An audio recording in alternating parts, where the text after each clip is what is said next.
want to make you as great as ThinkerTeacher with the visual aspect. Okay, I guess now it's perfectly fine.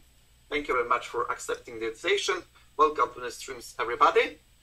We are having our guest Martin. Today we'll be talking about the students' present level, how to evaluate that, what are the ways to help students to get to the next level, and we'll be talking about this stuff because many times you may have trouble to know what you should do to get into the next level, or maybe what are the biggest trouble, biggest mistakes, biggest issue that holds you from reaching another, I would say, higher level. And that's why we are having our friend Martin. Thank you very much, my friend, for accepting the invitation. How are you? I'm doing great. I'm doing great. I hope you're doing well. I see that you've been streaming for a few hours already. Yeah, I have been streaming because I wanted to share some of the ideas related to the end games, because I prepared the rook end games, and in next weekend on Sunday I'll be having the collaboration with the Ireland streamer. She's originally from Poland, from Toshquin, with Toshquin, and I just prepared some of the rook end games, and I'll be asking my audience about which end games would be the most, let's say, valuable for the collaboration, and we'll be, let's say, selecting them to make the best entertainment and educational value. Sounds good. Okay, we can start right there. And what about the topic of the present student chess level? How can you, let's say, explain how what is the ways to evaluate that? How can we recognize if the student is on the higher or lower level? I'm just giving you all of that space. Let's go. All right, I like it. So I start off with the thought that I love teaching. You know I love teaching, and one-on-one lessons are great. Group lessons I teach. And if I'm not teaching an actual individual or group, then I'm trying to introduce principles, concepts, like you're doing with endgames. And it's the reason why we, I think, spend so much time lauding each other, is that, you know, you're a teacher, I'm a teacher. We're both trying to help people get better at chess. We have the same niche interest in what we do with streaming and in life in general, is helping others improve. So because of that, I find the biggest question I get from a new student, not only from them, but I have, my own question I have, is how can I help them improve? Right? They always say, you know, what should I do to improve? How can I get better? And you look at half of the videos on YouTube, you look at half of the chess videos out there, and they all say that, you know, they all have the same hook on their, what do you call it? The clickbait, right? Improve by, get 100 points improvement in your ELO. That's what they all sell. You know, come watch this video and you will improve. And first of all, I think that's a little duplicitous, is to be able to post a video that says, watch my video and you will improve. I don't buy it. So let's say I'm talking to a brand new chess player who doesn't even know the rules. They don't know what en passant is. And I have students like this in real life that take my class and they go, chess, that sounds interesting. I always want to learn chess. But they don't even know what en passant is. They don't know the many rules to castling. Like, can I castle through a check? Can I castle if I'm in check? If I move my king like a bomb cloud, move my king and move it back, can I now castle? Can I castle if my rook is under attack? Can I castle if my rook goes through an attack? Right? I mean, that's a lot of little things about castling for them to know if it's legal or not. So let's say you're teaching someone who doesn't know the rules of chess, and they go out and watch your video on how to improve by 100 rating points, and your video is about how to play the you know, the French defense. Yeah.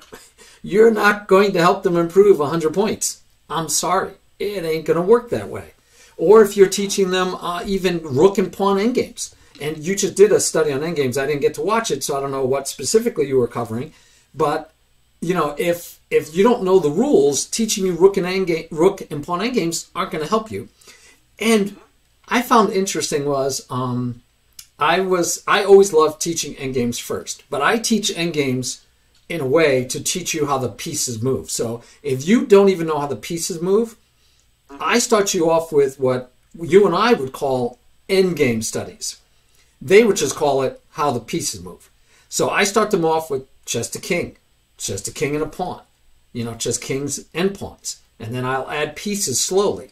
And because we're working backwards from no pieces to full set, we're working from the end when there's few pieces on the board normally to the beginning or opening of a turn game when there's all the pieces are on the board. So I'm in essence teaching end games before I teach the beginning openings or middle games. But for me to do a good job at helping you improve, I have to know a couple of things. The most important thing I need to know is, well, let's say two major things. I need to know what you need to know to get better, right? I need to, you're weak at pawn endgames. You're weak at rook endgames. You're poor at development. You're poor at opening play. You're poor at king safety. You're having a lot of trouble with controlling the center. You don't understand good and bad pieces. I need to understand where you are. That's the other major thing, so that I can do that. First thing is know what you need next. So it's always a journey of improvement. And for me to help you along that journey of improvement, I've got to know where you are so that I can figure out where next you need to be. And that's where the graphic I made for you, which I don't know if it's going to work for us to try to show it on stream, but I can explain it. It's basically, you want to get to California, or in the map I use, you want to get to Seattle, Washington. And you go, yes, let's go to Seattle, Washington. I go, great, let's jump in the car and go. And if you were blindfolded up to that point, or, right, you're in Poland, right, mi amigo? Yeah. All right, you fly into America, and I don't tell you what airport you're flying into. You don't know where in America you are. America's a decent-sized country. And we plop you down off the airport, we go on, we get a rental car, we jump in the car, and I say, okay, let's go to Seattle, Washington. You're going to have a hard time getting there because you don't know where you are. And I can give you a map of the United States, but if you don't know where you are, you can't use the map. You could be in the same state as Seattle. You could be in Washington State, or you could be in Florida, all the way across the country and at the bottom instead of the top, right? I mean, if you don't know where you are, no map will help you. So the first thing when a student sits with me or gets on my stream and says, I want to get better, can you help me improve? I go, yeah, probably, but I need to know where you are. I can't meet you where you are. And that's the thing we say about anything. Anything you teach a student, we suggest you meet them where they are. And I can't meet you where you are if I don't know where that is. So the very, very, very first thing I believe you need to do as a teacher, and I believe if you hire somebody, if you hire me, if you hire ThinkerTeacher, if you hire anybody out there, any international master or grandmaster and said, hey, I want to have a one-on-one lesson, and they say, great. And they say, here's the time, here's how much money, let's do it. And you go, okay. And the first thing that they do is start showing you end games, or start showing you opening prep, or they start showing you puzzles and having you solve them. If they are not doing these, which unfortunately a lot of them aren't, but if they are not doing these things to assess your current ability, they're doing a disservice. Because then they're just like, hey, I like teaching endgames. Let me show you these endgames. I like teaching middle games. I'm going to just show you these. Oh, I like teaching tactical traps. Let me show you those. And I'm just showing you what I like to teach. And I figure unless you were as good as me, these will probably help you. They might. But it's doing a disservice because you need to help me improve a little bit, right? A little bit. You need to help me improve. You need to help me along my journey. I want you to help me get on my journey and go faster on my journey. But if you don't know where I'm at within my journey, you're going to have a hard time. So I believe the first thing you have to do is assess a player's situation. Where are they at? What is their level? What is their ability? And you could do that through games. You could do that through positions, but it's not easy, right? I mean, I could sit down and play. I could play you a game, and you could say, oh, okay, Marty, I see where it seems like you're having trouble with X, Y, or Z. But we don't know that for a fact. We can think that. We can look at it and say, I believe that, you just gave away free candy, so I'm getting the feeling that you're missing something here. Right? Obviously, you gave away free candy. So I look at the next game. Oh, you gave away free candy again. Oh, you gave away free candy again. So yeah, free candy would be something that we need to stop you from giving away. And you're not taking it when it's offered. So we would need to get good at showing you how to recognize it both ways. That you're offering it and that it's being offered. But that's the specifics, and that's a good teacher can, one, identify where you're at. Two, that good teacher will figure out your very next step, and then that good teacher will hopefully keep working with you until you can grasp that concept. Whatever that principle or concept is where you need assistance, that they would be able to keep going to help you reach that location in life, right? In games and in playing.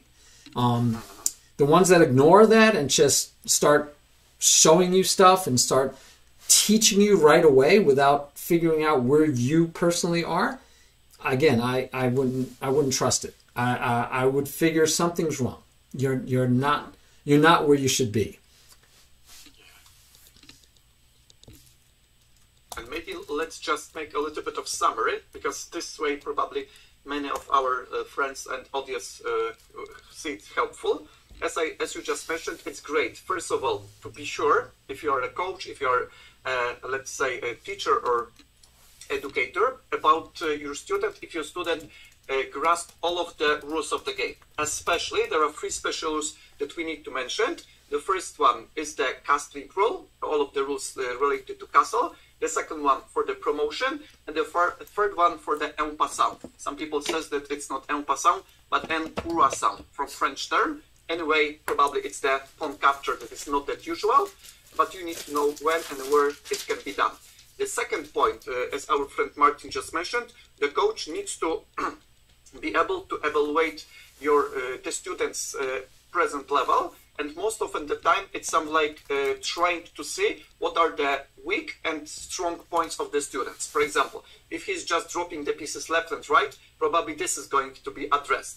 If the student is, for example, not making a castle and trying to attack too quickly without addressing the king's safety, probably understanding about king's safety, how to make the castle, what is the role of the rook after the castle, and so on, may be a good idea to explain. And therefore, slowly, we just introduced more and more topics and try to see what are the holes in our students' knowledge. At the same time, most often the time we need to know where our student is at the sense of, let's say, grasping the concept, because sometimes the students heard about some concept. For example, weak pawns are always bad, right? Or maybe the other one, that if you, let's say, lose the piece, you just lost the game. For example, you need to resign immediately. Of course, if you just play against the engine, it's a different let's say, idea. But if you are just playing on the lower levels, probably as long as you gave the resistance to your opponent, you can expect some of the mistakes by your opponent as well. And therefore, slowly, the role of the coach is to evaluate the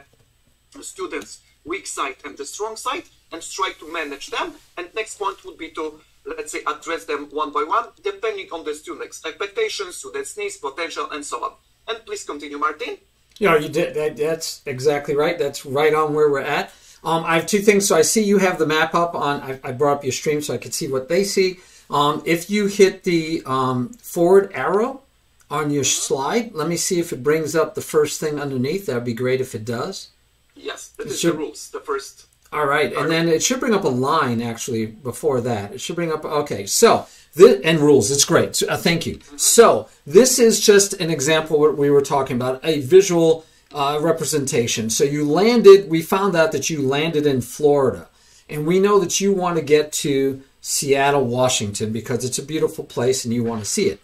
And for our argument's sake, we are saying that you're at the very, very beginning of your chess education, that you are here at Florida, where you basically know the rules. Now, you could be somewhere in the middle of the country. We'll find out. But right now, we're just saying, you're at Florida. you know the rules. Go ahead and hit the forward arrow.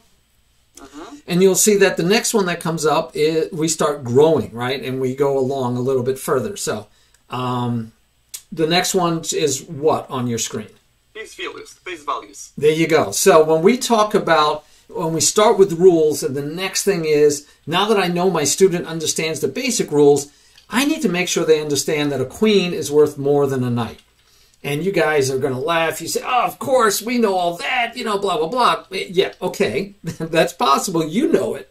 But if I'm talking to a student that just learned the rules where they are in their journey, they didn't even get out of Florida yet. And so what they need to know what the piece values are. Because I've seen many students that give away queens for bishops as if they're equal. Or rooks. I don't know how many times I've seen where a rook and a rook is given up, like the one side will take the bishop pawn, the king bishop pawn after they've castled, and they will get the rook and the pawn for their knight and their bishop. And the side that gave up the knight and the bishop says, I'm winning, I got a rook. And I'm like, yeah, but if we know the piece value, we know that that pawn isn't even worth a full point because it's not a center pawn. But even if it is, that's still 6 for 6. 5 for the rook, 1 for the pawn versus 3 for the knight and 3 for the bishop.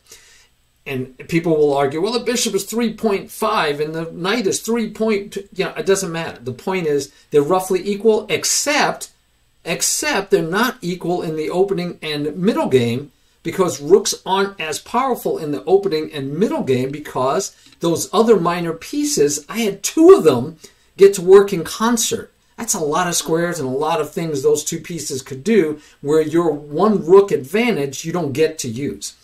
Not until the end game. And so understanding that difference is critical. But anyway, all right, so piece values. Go ahead and hit the next arrow.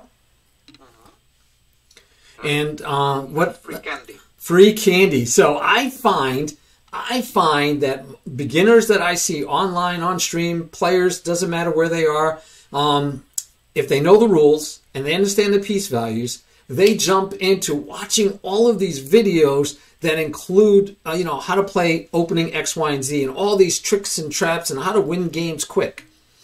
And I'm always frustrated by that. I'm like, what are you doing?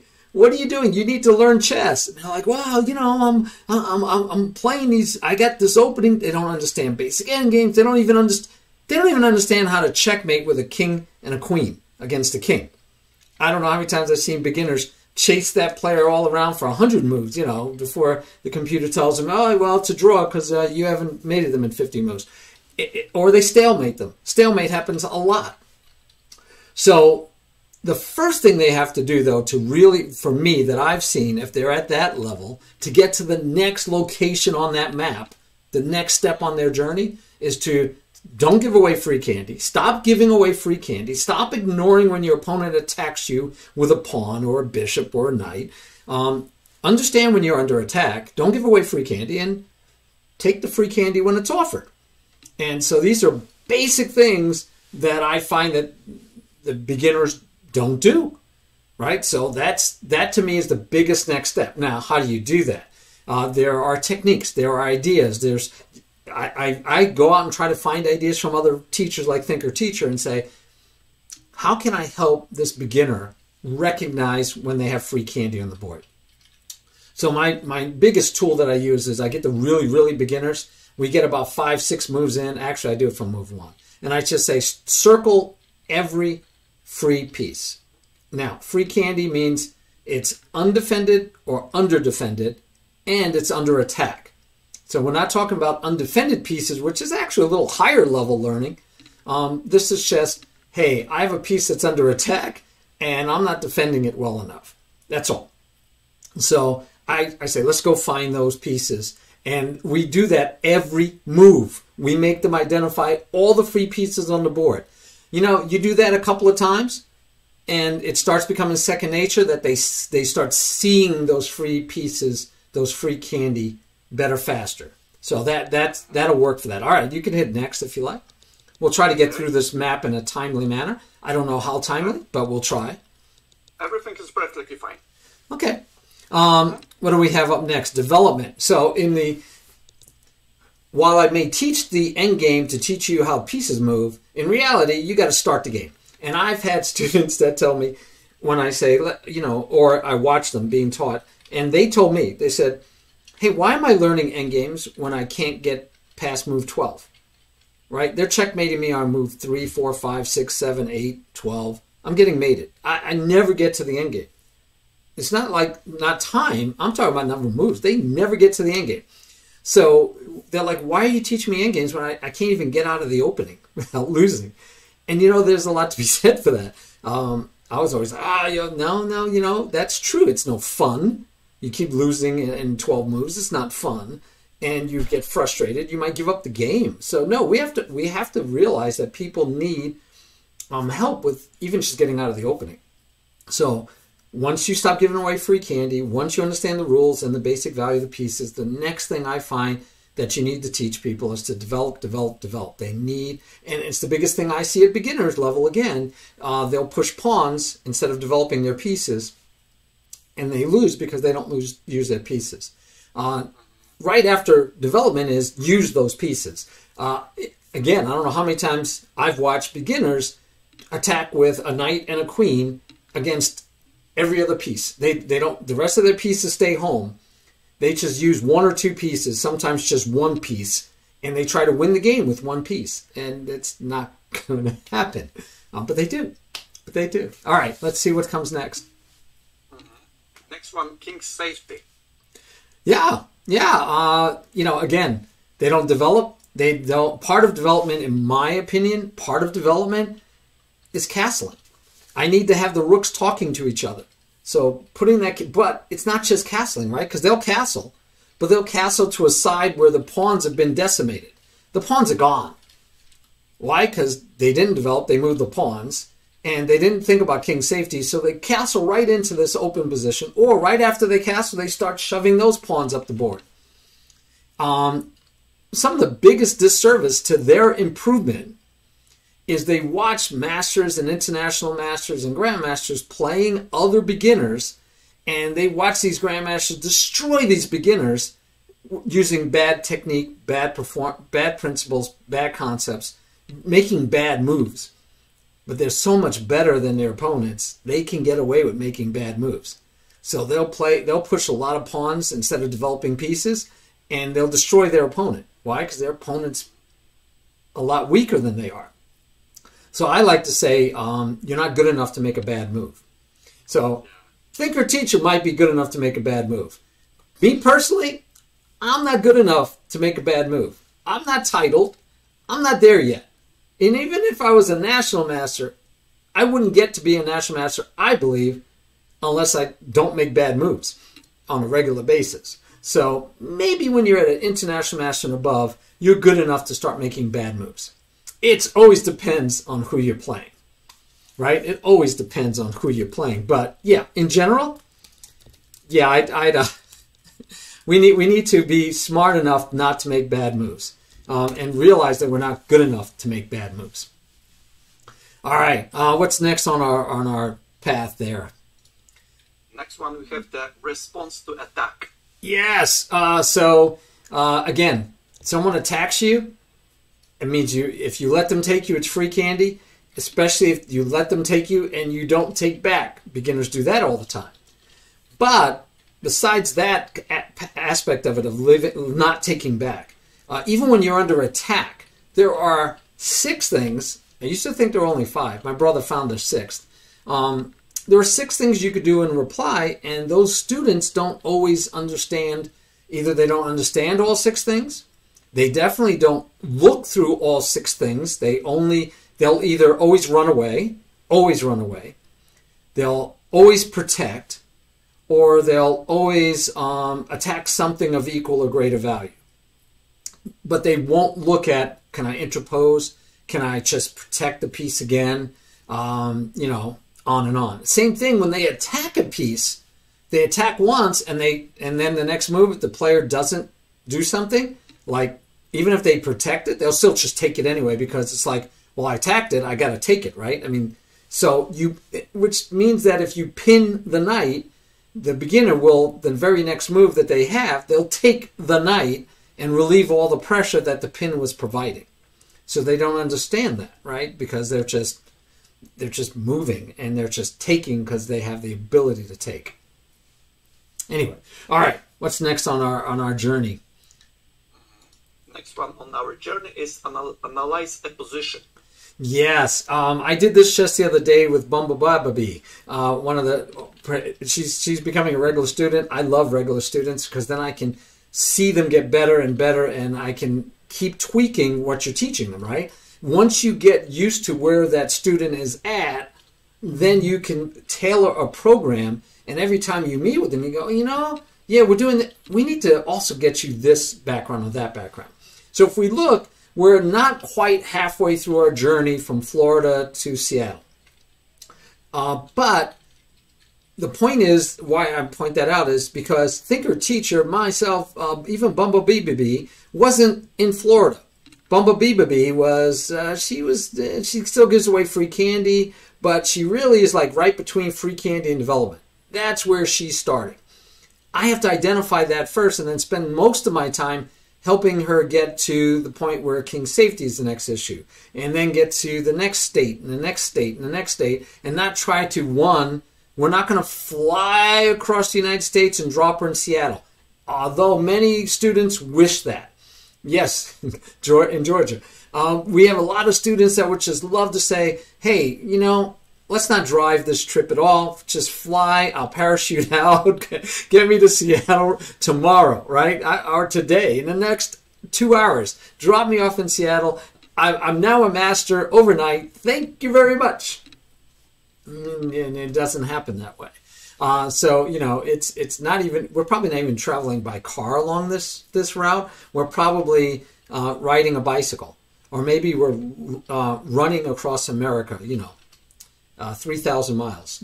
Good luck, right? It's going to take you a year to run across America. So yeah, that's the idea. Yes, definitely. Smell the roses along the way. All right, so the next one, though, is analyzing a position. So for her, I kind of jumped her to that, right? And you could jump around a little bit, right? I mean, because I'm in the same state, I'm not going too far. Can she still use more help with King Safety Development? Yes, but once I've gotten her some of that, I can give her some of the idea of like, hey, this is what's going to look like when you get to analyzing a position. And why do we want to do that? Because it might help with those other previous steps also. That if she gets good at analyzing a position, she might say, oh, I see how that works. Okay, now I see why I need to develop my pieces, because when I analyze the position, I see either I'm winning or losing based on that development. And based on those bad pawn moves, it changed the situation on the board, who's winning and who's losing. So, again, you have to find out where they are along this journey. You can't just always, you don't need to start at rules. You could, and quiz them and work with them, but you might waste time, right? That they're already in Georgia, and you say, let's go back to Florida and start there. And they're like, wait, I just spent 2 days of travel. I don't want to go backwards. All right, what's next on what's next on the journey? Maybe if you may need to maybe give the permission to summarize this, because this way probably our audience will just make it a little bit more into the long-term memory. I will be, let's say, giving a little bit of review. Is that okay? Of course. It's your stream, man. Let's go. Yeah, let's go. Very quickly, guys. Why is that much important? First of all, if you do not know all of the rules, for example, if there would be one of the position that requires you to make, for example, en passant, and en passant is the winning move, all of the other loses, and you will not know when the en passant is possible, when it's not, you will not be able to find it. Second of all, if you do not know the piece's value, you will be exchanging the pieces back and forth, left and right, without any reason why the piece is better, when the piece is worse. At the same time, at the high level, you will know that some pieces, even if they have the mathematical value attached to them, they are something like the way how you can just navigate it easier, because it's not some like the stuff that is some like absolute value, but rather the way to navigate it. For example, sometimes the knight would be way stronger than the rook, sometimes 2 pawns on the 6th rank may be stronger than the rook, and so on. And therefore, you need to know that this is something like a little bit of navigation. Another one, free candy. If you do not take free candy, even if your opponent makes big mistakes, if you do not capitalize on them, you will not be able to gain the advantage. You will be either checkmated, you will either lose more material, and finally you will not be able to win any games. Of course, it will lead to the frustration, and after that you can just quit chess and you'll say, oh, chess is not for me, it's for the giants of intellectual, right? Of course, it's not true, I'm just trolling. Next one, about development, very quickly. If you do not develop pieces, you will not be able to attack your opponent. If you are not attacking your opponent, you cannot get the advantage, and if you cannot get the advantage, you cannot win the game. As simple as that. Next one, king safety. If you do not know about king safety, and you will not, let's say, understand why the king needs to be protected as long as the queens are on the board, then you will not be able to address all of the threats, address all of the attacks by your opponent. And that's why king safety is a very important factor, because if your king is caught, if your king is attacked and there is no defense against the check, you are just losing the game. Next one, responding to the attack. This is like a different state as Martin just presented on the map of USA, and this is some like that you need to learn that on the deeper level, because most of the time on the lower level the players are just reacting. If my opponent capture, I need to recapture. If my opponent gives check, I need to give check as well. They are some like making some kind of mirroring, right? Some like if your opponent does A, you are just A prime. If your opponent does B, you are just doing B prime. Some like mirroring stuff. Of course, at the higher level, you need to know way more ideas how you can react to the attacks. Next one, analyzing the position. It's the art in itself. Of course, it is some like the, let's say, the idea that you need to know at some of the journey, but you need to be able to deepen this slowly, and with the time you need to get deeper and deeper, and sometimes even wider. Why? Because you need to know what is the position all about.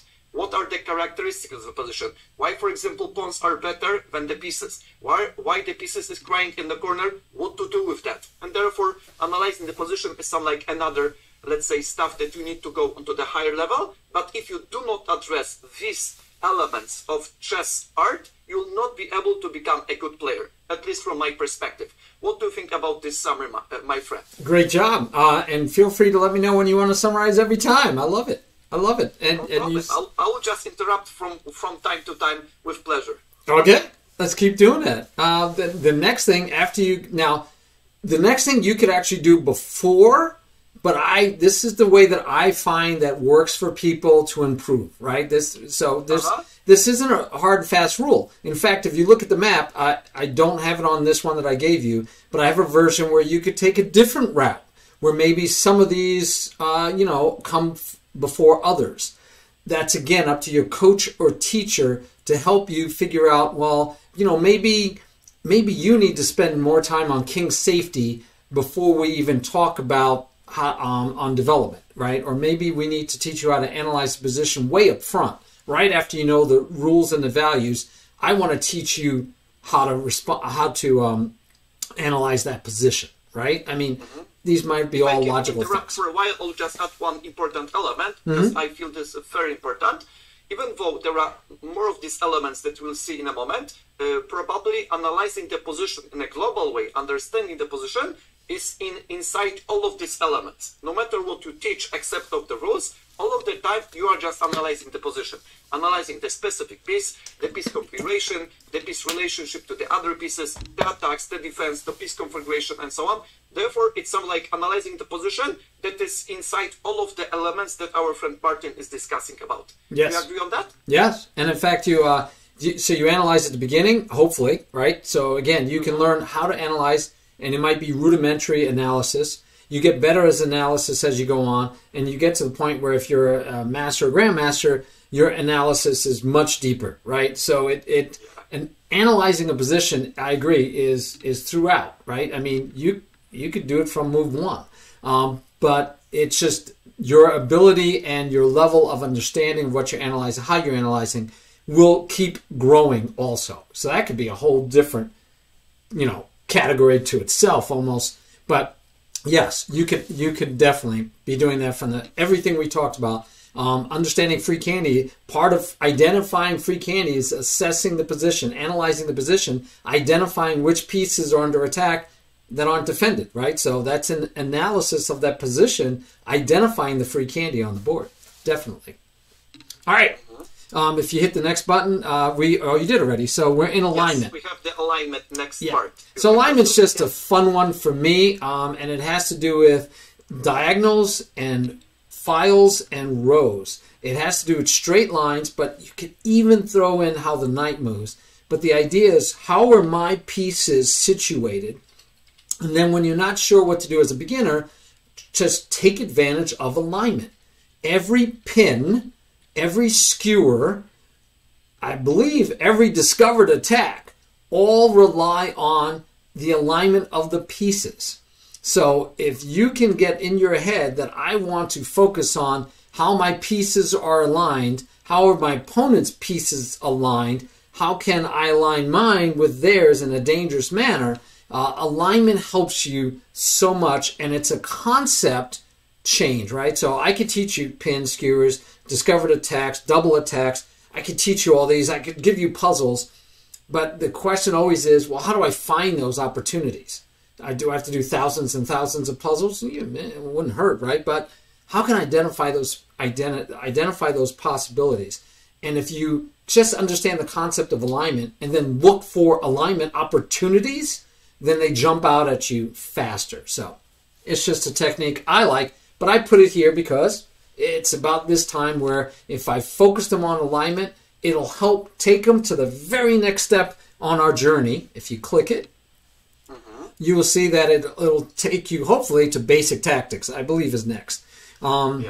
Yeah, so what happens is now that I find the alignment, I start finding those basic tactics of pins and skewers and discovered attacks, right? These are easier to find, but I want to take advantage of forks and double attacks and all those I'm going to start looking for, because now I'm getting into tactical play. Again, most beginners, I call them, there's also oops players, and those are online only players. Oops. And it's not a bad thing. It's just that they've never played over the board, and they've just got into chess because of the COVID pandemic and because of the Queen's Gambit TV series, and they started playing online, and they love it. But guess what? Tons of tactics, tons of tricks. Again, most of the videos, most of the eye candy out there, most of what is clickbait is win in 3 moves, win in 4 moves, win with the Stafford Gambit, win with this gambit, win with this trap, with this trick. Oh, I've beaten thousands of players. I've beaten hundreds of players with this trick.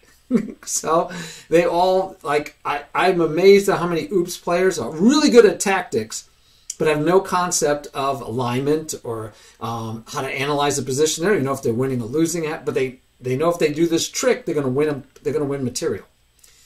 So they're very good at all that, but they're not good at all the basics that we want to actually move along that journey. So some of them like jump to basic tactics and they already have those down pat, and you have to almost say, okay, well we have to go back because we missed a whole lot on this journey. If I can add one element about Sure. this alignment and basic tactic, because I guess it's maybe pretty important, is that alignment most often are the simple ones, are the ones that are related to the lines. I mean diagonals, ranks, and files. With the simplest one and most important one for the beginners is the concept of the pin. Because if you just have the motto pin and win, you probably understand why it is that much important. At the same time, the revert of the pin is the skewer, and at the same time, if you just address it a little bit deeper, if you are just going the skewer in a, let's say, deeper meaning, it's the X-ray, right? X-ray is some like another, let's say, level of this, let's say, tactics, and therefore even National Master Dan Heisman mentioned that if you want to become a solid player, not just super strong, but at least solid, you must know about 2000 tactics to have the feeling about the, let's say, opportunity to apply it in practice. Therefore, studying basic tactics, at least for a year with the systematic or regular training would be, let's say, a great ground for getting into the next level, or if you can say, flying to the another state.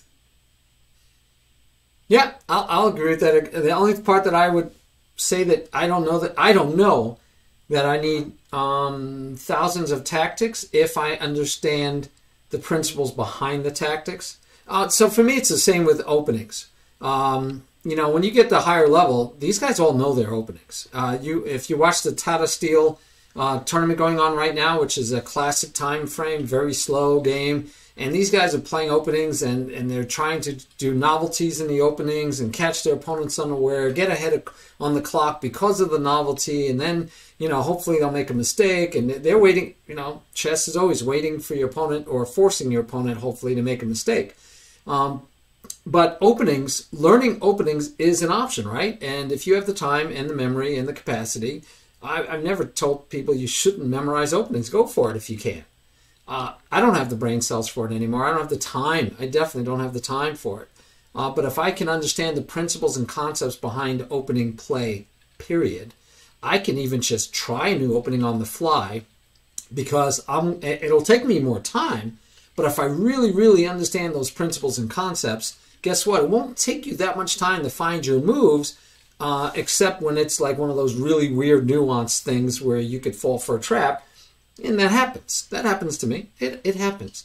But the same thing happens with basic tactics. And so we just talked about, so we said that alignment leads you to pins and skewers and discovered attacks. And discovered attack, and I like what you said, that a skewer is like an X-ray attack. But yes, also... This is the X-ray of the pin. Right. Now, discovered attacks are also a pin, but it's a pin of your own piece. And you actually, it's not that you can't move the pinned piece, you want to move the pinned piece and open up the attack from behind. So you're blocking your own attack. And by blocking your own attack, if your opponent's blocking your attack, they're like, you can't get to me. Right? We said when you get way back, when we go back, I think it was around, not Louisiana, but maybe it was before Texas, right? When we say, what do you do when someone attacks you, right? How do you respond to an attack? Well, one of those ways is to interpose a piece, which means if you interpose a piece, you are pinning that piece to yourself. And a lot of times that's a good move, but the idea is that if my own piece is in my way, I don't have to hope you move it. I don't have to pile up on it, right? We pin it to win it because we pin it and we pile up. I mean, that's just a simple concept for beginners. Hey, if you got a piece that's pinned, especially an absolute pin, meaning it's pinned to a king, so it cannot legally move, throw everything you can at it, hopefully pawns.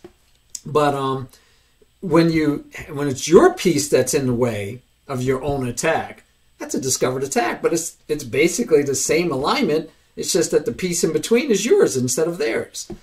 So again, understanding that basic concept of alignment, and then saying, you know what, I have an alignment, and I can move my piece and say check. So that gives me, I can move that piece wherever I want. That gives you a lot of power. Double check, right? The concept of double check. I don't need to do a ton of puzzles. Once I understand the concept of double check, I'm going to start looking for those opportunities. At least that's the idea. And again, we're talking at a very basic level. So now the next level, maybe to get to be a national master, yeah, but I want to spot those. And not only do I want to spot the double attack, but I want to spot that I can have a double attack 3 moves down the road, right? So a beginner, I'm happy they spot it because it's on the board.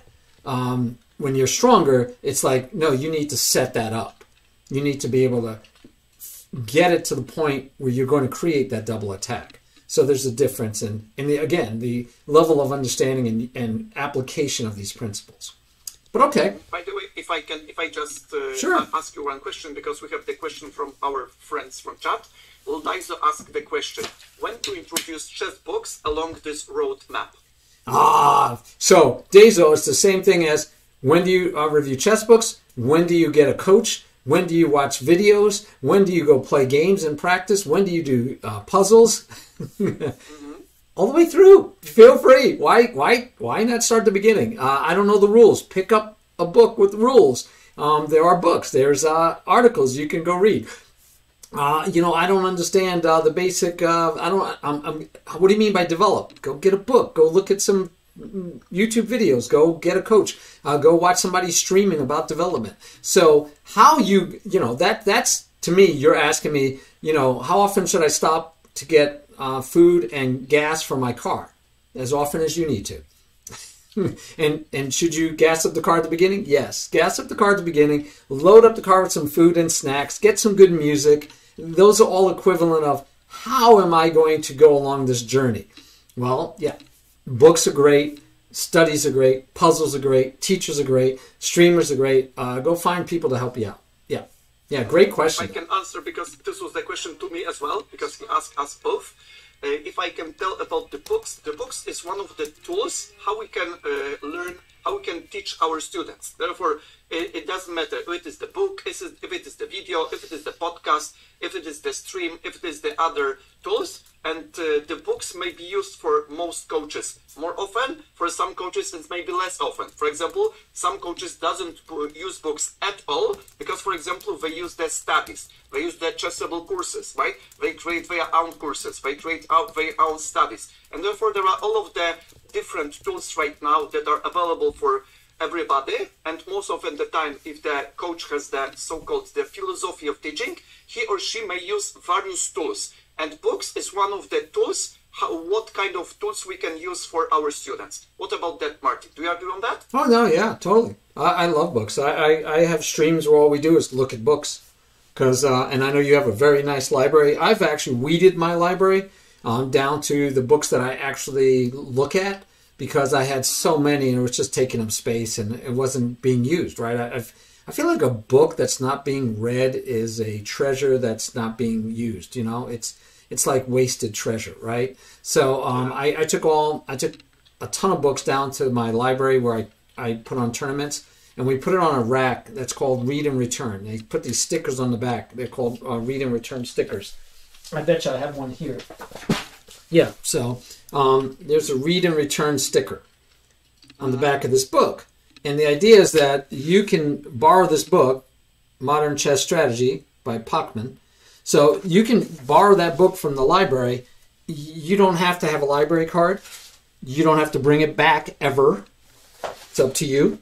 But the idea is, hey, take the book, read it, use it. When you're finished with it, bring it back and let somebody else use it. So it's a nicety, right, that we provide. And so I donated a lot of my library, a ton of my library, to that rack for the Read and Return for chess specifically. So they only bring it out when we have chess club or the chess tournaments, and we encourage people, hey, go grab a book. It's free, and you don't even need, because we get people that aren't members of our library at our tournaments. So just take the book home and bring it back whenever you want. So yeah, share that knowledge. Don't hoard it and not use it. Now, if you're reading those books, then of course just keep using them. Don't give them away if you're actually reading them. So I kept the few that I find that I looked at, but some of them I haven't looked at in 20 years, and I look at it and I go, no, I'm not going to look at that. I'm not even interested. So I gave those all away. All right, what's next on our journey?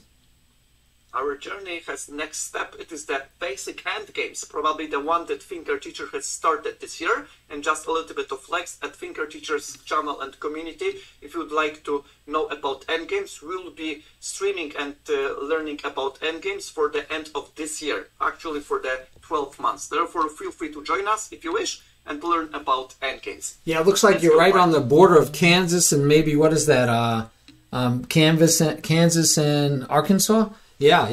It's like it's Nebraska, some like now for Nebraska. If I'm not, I don't know. Nebraska. Yeah, it's hard for me to see, but yeah. So now I will say I'm missing one. I usually have one way back at the piece values, even before free candy. But basic endgames, you will cover it.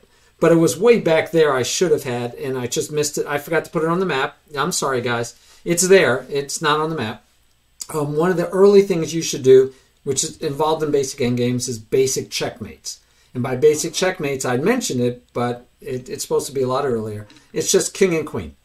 Can you checkmate somebody with king and queen against the king? Nothing else on the board. Can you checkmate with a king and rook against the king with nothing else on the board? Basic. Now, basic checkmates are not bishop and knight against king. Basic checkmate is not two knights against a king and a pawn. That's not basic, okay? That's not basic checkmates. I'm talking about these students that, you know, just starting out, just learning. They end up getting a pawn all the way down to the other side. It becomes a queen. They're like, yes, I got a king and a queen against a king. And they wait for their opponent to resign because they actually don't know how to checkmate them. And what do they do normally? The king stays wherever the king was, and they chase that opponent king with their queen. That's all they do is chase him with the queen nonstop. Now, of course, if you're teaching them, you can say, hey, you need two pieces to checkmate. You cannot checkmate with the queen alone. You're going to have to get your king involved. And then they have to start learning how to do that because I don't know how many times that I've seen them have the king trapped on a side, right, on an edge, top, bottom, side, it doesn't matter. And the king comes over and breaks the line between the queen and the king on the other side, and the king just runs away again. And it's like, what are you doing? So basic checkmates. But that's part of basic endgames, so it's okay, but I usually do the basic checkmates early because nothing is more frustrating than finally playing well enough that you get to the end game and you still don't know how to checkmate, right? That'll drive you crazy. That's where they go get like 4 queens and stalemate their opponent because they didn't know how to checkmate with 1 queen. But yeah, basic endgames, right? Some of your basic rook endgames, basic pawn and king endgames.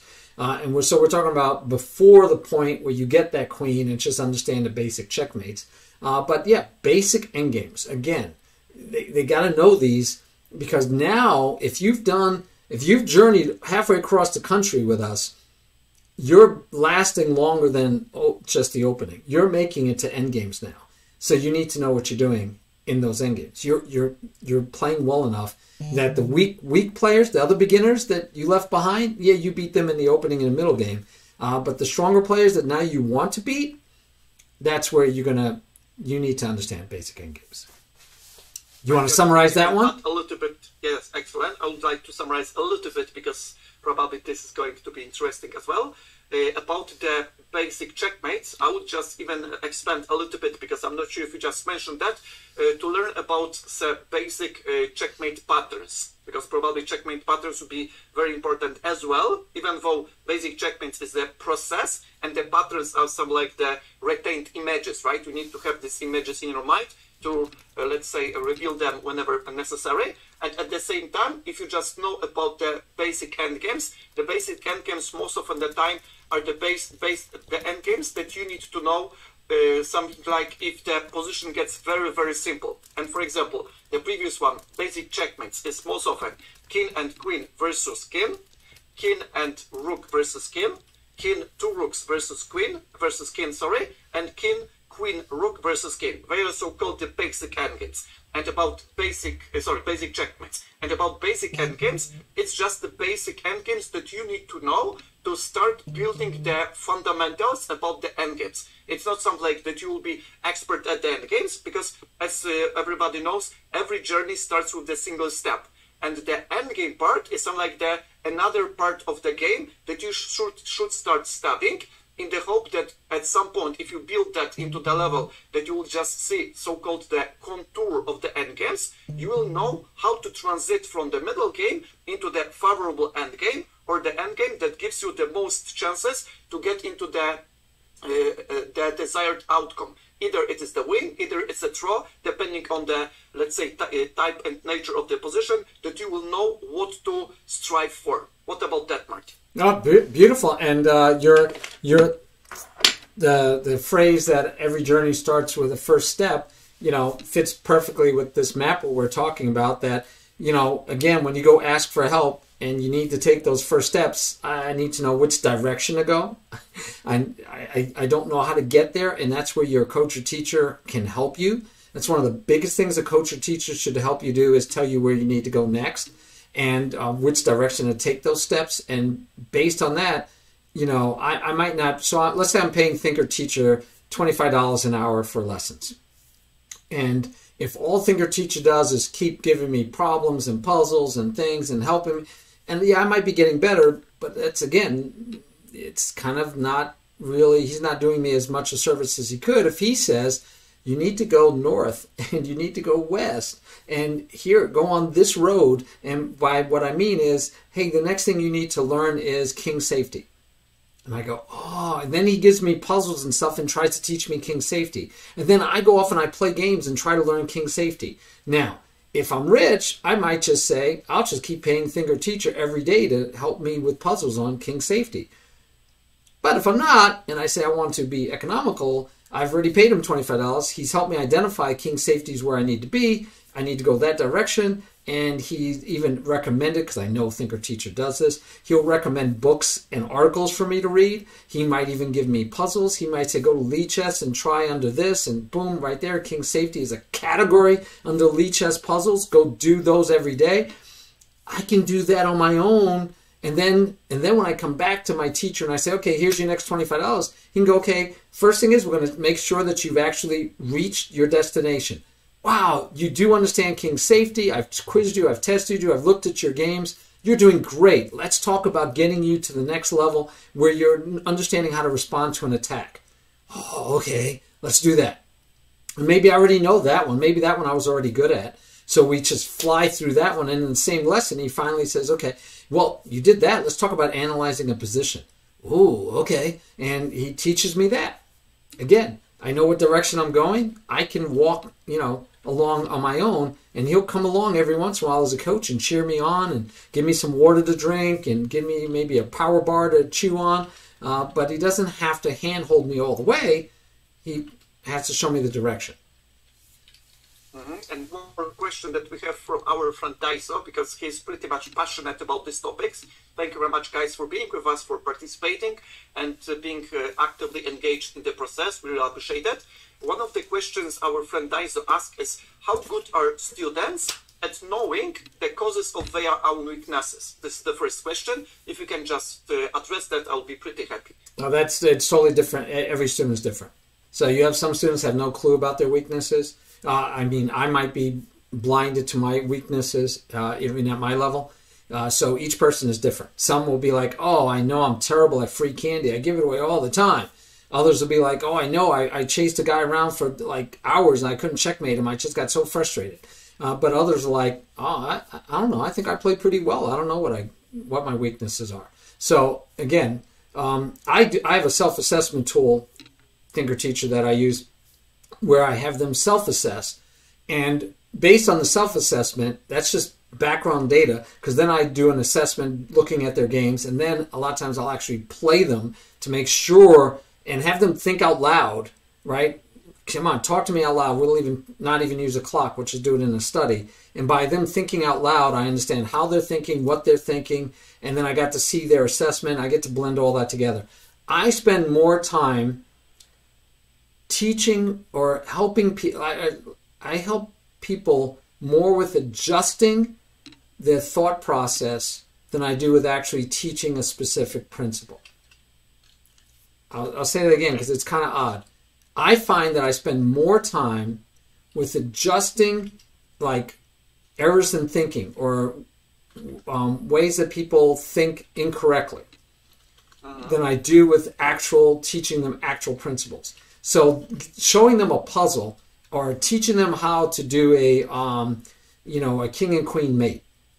Okay, I could just show you the moves.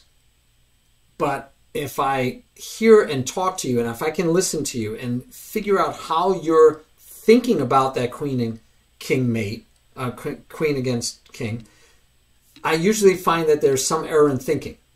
Like they think, oh, I need to get the king into a corner, and then I bring my king over. So that's where you go, no. You need the king to help you push that king to any side. It doesn't have to be a corner. And you need the king because the king, using opposition, can push that. Oh, okay. So you teach, so then you realize I need to teach them the concept of opposition. So you teach them the concept of opposition. Then they start going again. You need to say, now you need to use that concept that you learned in your thinking. But I wouldn't have known that if I don't get them to tell me what they're thinking and how they're thinking about getting the king, mating the king. If all you do is watch them, you don't know that they have a different concept than what you think they need to have.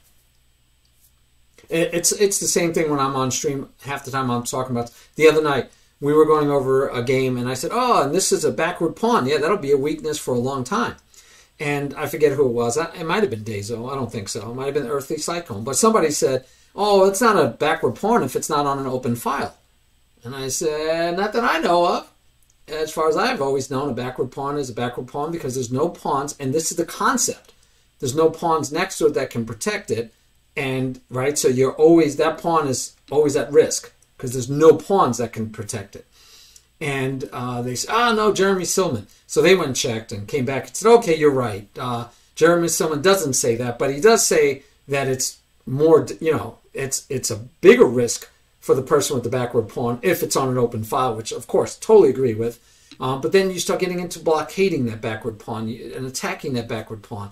So the point I'm making is that understanding what a backward pawn is, even the concept of it, helps you understand why it's a bad thing and or how you could take advantage of it if your opponent has one, is all part of your thinking.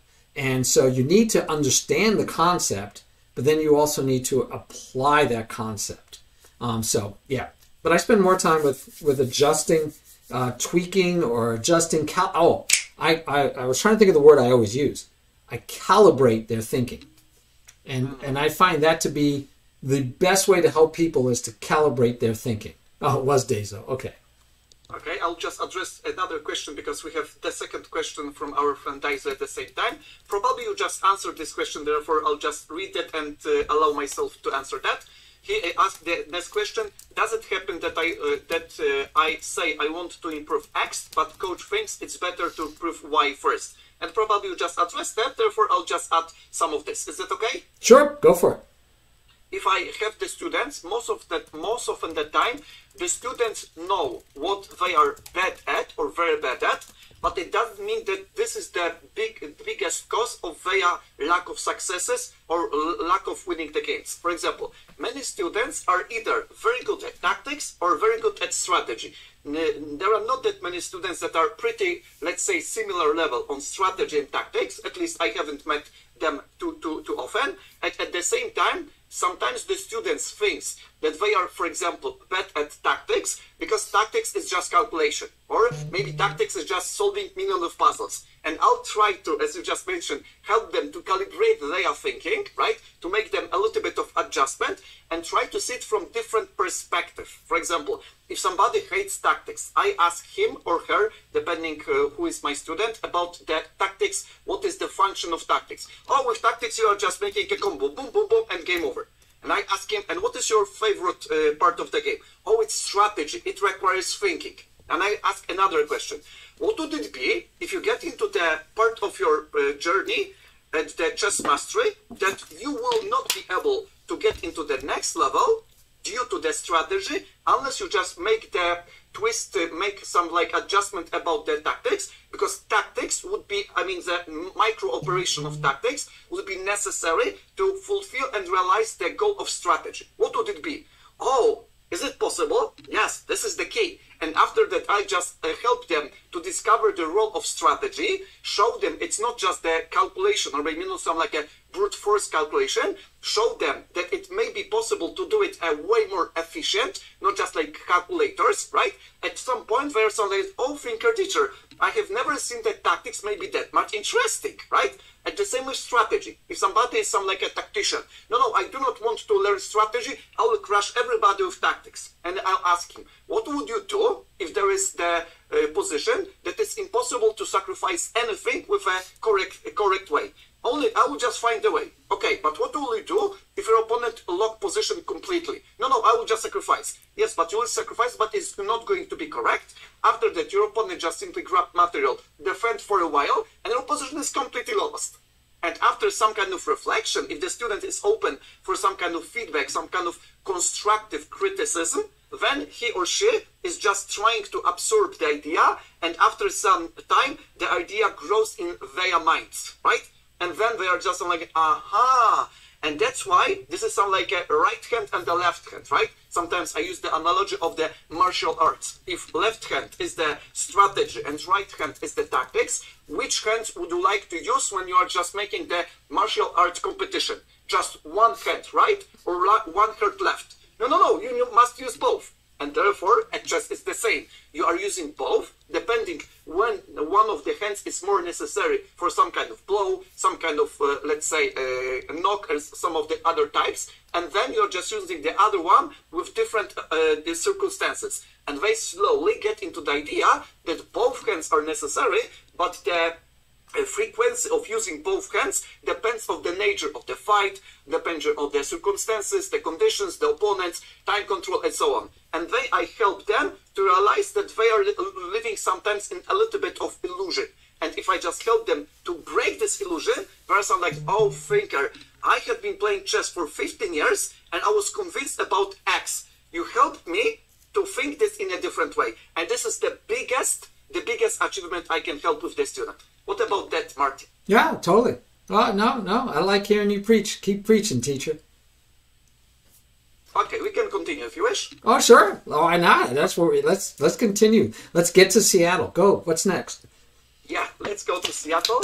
Let's see what is inside Seattle. Probably there may be the power of past pawns. What about that, Martin? Oh, yeah. So, yeah, we were talking about basic endgames, and then, if you're learning basic endgames and you understand that those pawns become queens and how important it is, and then we start learning that the passed pawn, and I love this because almost every one of these principles that you're learning along the way can affect or flavor a different principle. So the power of the passed pawn, understanding that, flavors endgames. But the power of the passed pawn also flavors understanding the pressure that a passed pawn puts on your opponent, right? And on you, if your opponent has one. So Nimzovich would say passed pawns must be blocked early and immediately, right? Because he says those criminals have to be locked up as early as possible. Don't let that criminal get too close to your end of the board. So he says you got to lock them up. And so same thing, if you have a passed pawn, just the fact that you're pushing it becomes powerful and creates so much pressure. And many times you can win a game in a king and rook versus a king and rook with pawns endgame if you have the one passed pawn. Now, it's not that passed pawn that normally wins the game because they normally will win it with their king and rook. But when they do, you take with your rook, the king takes back, and while they were having to go over to that side of the board to chase down your passed pawn, your king, who didn't need to hang around, your king went to the other side of the board. So now that they won your passed pawn, your king gobbles up their pawns, and now you have 2 or 3 passed pawns. And now you win. So beginners, they just see a passed pawn, and they only think, oh, the passed pawn is going to win on its own. And when that pawn gets taken, they're not in a position to take advantage. In fact, their king never left home base, right? They didn't use their king. So understanding that it creates pressure and you want to keep the pressure is helpful way back when we talked about development and with tactics and with alignment. These same students that think the passed pawn is all by itself, it's going to do everything, and they don't understand the pressure, and that's why you push it. You push it to create pressure, not necessarily to win the game with that pawn. Also, relieve pressure off of pins by taking the pin piece without provocation. They also will open up the center, or they'll trade off pieces. I just saw it the other day. Someone was coaching, and they said, or maybe it was in a tournament they were commentating on, but they said something about don't trade to take is a mistake.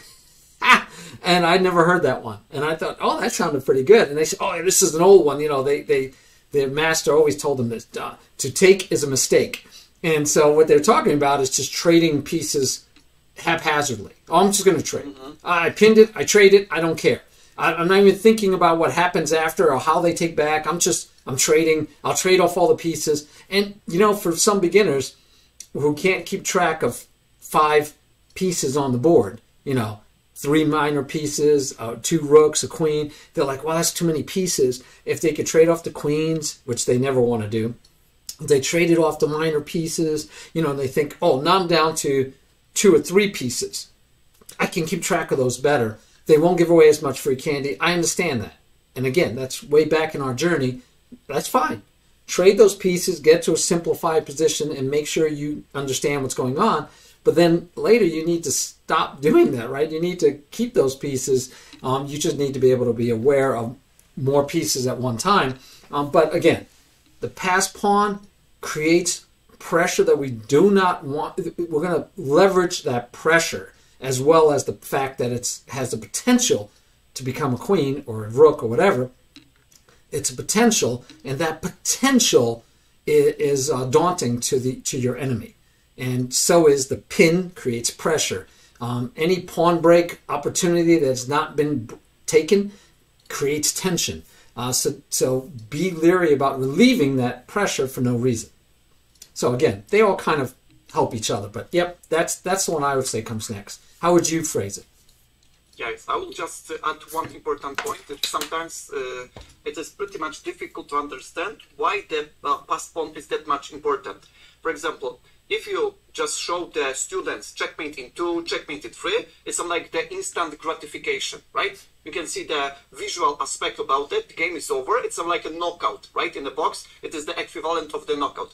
But if you are just talking about the passed pawn, and the passed pawn is like the protected one, especially, the students may not grasp the idea. Why is that much important, right? Because it's some like long-term advantage, and the advantage needs to be, let's say, converted slowly and with some kind of careful about the opponent's attacks and so on.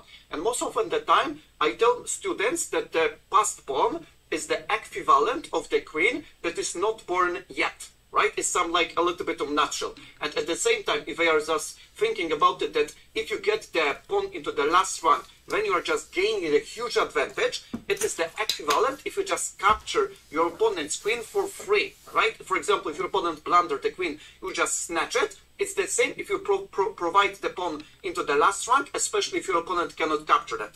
And then it's like, oh, it's a little bit easier because I know why I need to take care and look after this pawn that much, right? I need to be very careful not to give my opponent the opportunity to capture it without any compensation that probably will be in some of the stages. What about that? I like it. I'm always looking for ways to help people understand principles. I really like the idea of telling them, hey, that passed pawn is a potential queen. It's a caterpillar waiting to, become a butterfly. So if you give that passed pawn away for free without any compensation, and for me, though, a lot of times the compensation is positioning, right? The compensation was they got that pawn, but we traded rooks to do it, but they got the pawn. I didn't get any other material back. But I got to get the rooks off the board, and I got your king out of play, while my king is now in a better position.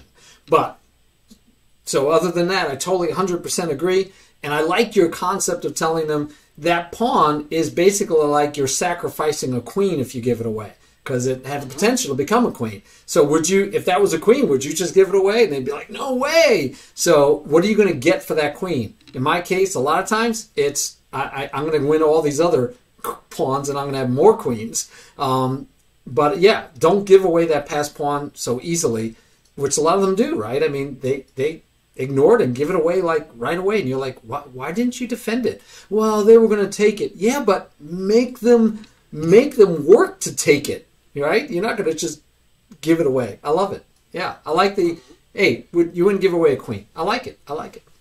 Yeah, and one more point if I'd like to address about the passed pawn or the pawn that is going into the promotion is the idea that even if you just give up this pawn, you can get something in return, right? For example, you just decoy the pieces from the area of the board that you will be checkmating your opponent, right? And that's why if we understand the power of passed pawns, we can start appreciating the pawns overall, because sometimes if the players are on the lower levels, they do not figure out that sometimes losing just one pawn in that simple position, I mean simple without too much counterplay, it's just the same if you just lose the piece, right? Because, for example, in a simple endgame, if you lose the crucial pawn, that stops from creating the pass pawn by your opponent in a simple manner, when you're just losing by force, right? So like without too much calculating, because for example, your opponent just creates the pawn, the pass pawn, and if you do not give up the piece, you are just lost. And therefore, it's like another idea that this pawn that you are just, let's say, making with the pass pawn may be that much important, because it grabs the attention of your opponent's pieces. And therefore, your opponents would not be able to focus that much over the one side of the board. It should be a little bit distracted. And this is the metaphor I use, and many times students are, aha, and that's why I do not need to give up this pawn for free. Yep.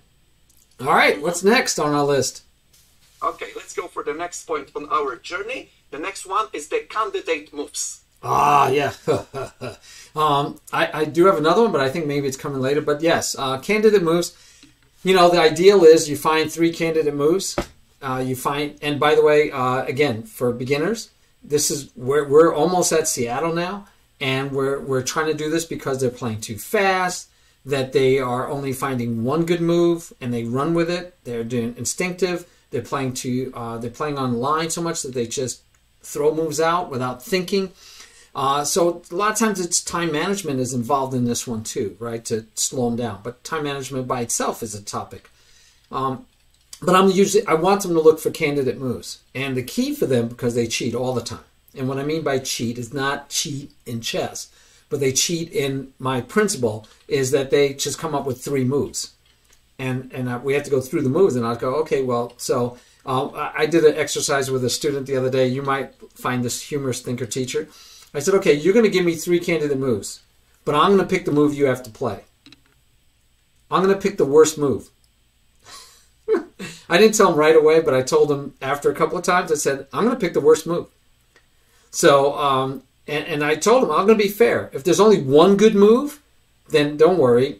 I won't make you find 3 good moves. But if there's potential for 3 good moves, I can see 3 good moves, I'm going to make you find me 3 good moves. If there's only 2 good moves, I'm going to make you find me 2 candidate moves. And if there's only one good move, because like you're in check and there's only one good way, the other way you lose, or and it's an end game, and if only one move wins, the other moves lose, I'm okay with only finding one good move, if they find the move.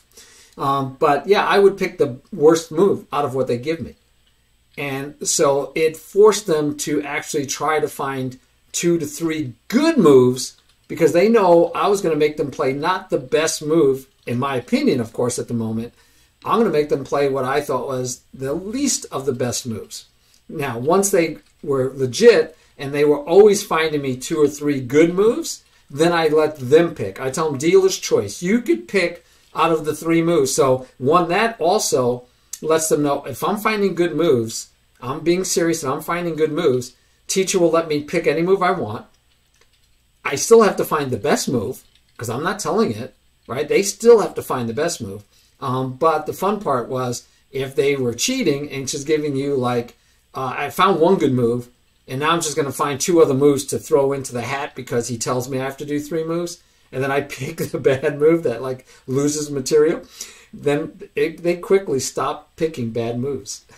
So, but anyway, yeah. So finding 3 good moves. Candidate moves have to be good moves, not moves. 3 good moves, playable, good, potentially good moves. Now, when you study an opening, which again, I don't stress people studying openings, but when you do, there will be multiple variations and each variation will be fine.